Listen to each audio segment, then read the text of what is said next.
Halo Bu, kenalkan nama saya Sim Felix. Saya dari kelas 7A. Saya di sini mau berdongeng tentang peri air yang jahat. Di sebuah hari terdapat dua orang bersaudara, adik dan kakak. Mereka saat itu sedang bermain di sekitaran sumur yang sudah tua.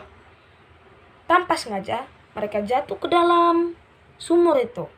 Dalam sumur itu terdapat peri air yang jahat. Di sana mereka ditangkap oleh peri air yang jahat. Ia berkata, "Kalian adalah milikku sekarang.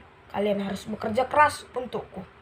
Si peri itu membawa kedua orang bersaudara itu dibawa ke tempat tinggalnya. Di sana anak yang perempuan disuruh untuk menenun jerami. Sedangkan anak yang laki-laki disuruh untuk mengangkat air dengan ember yang di tengahnya sudah berlubang. Dan si peri itu juga menyuruh anak laki-laki untuk menebang pohon dengan kapak yang sudah tumpul. Mereka juga diberi makan yang tidak layak. Makanannya itu sudah sekeras batu.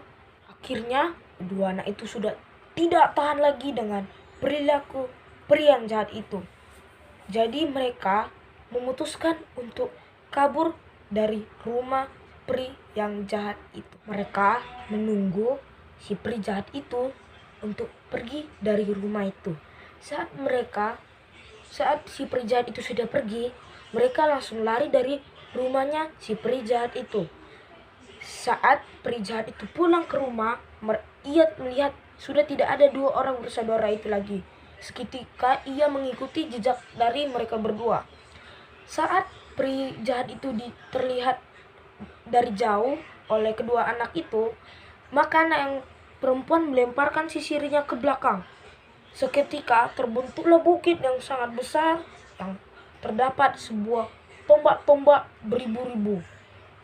Maka si penyihir peri yang jahat itu kesusahan untuk melewati bukit itu, walaupun akhirnya berhasil. Ketika mereka sudah melihat peri yang jahat itu lolos dari bukit yang berisi tombak beribu-ribu itu, anak laki-laki itu langsung sigap dan melemparkan sisirnya ke belakang. Terbentuklah sebuah bukit yang penuh dengan jeruji. Maka si peri jahat itu lolos lagi walaupun ia kesulitan melewatinya. Ketika peri itu sudah lolos dan terlihat lagi oleh kedua anak itu, maka anak perempuan itu melemparkan cerminnya ke belakang. Terbentuklah kaca yang sangat besar dan sangat licin, dan tidak mungkin si peri jahat itu dapat melewatinya. Jadi ia berpikir, aku akan pulang untuk mengambil kapakku dan memecahkan ini hingga hancur agar aku dapat melewatinya.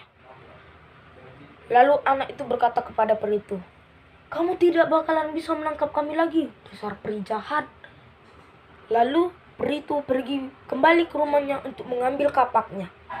Dia kembali ke tempat bukit yang dibuat oleh anak-anak itu untuk dipecahkannya.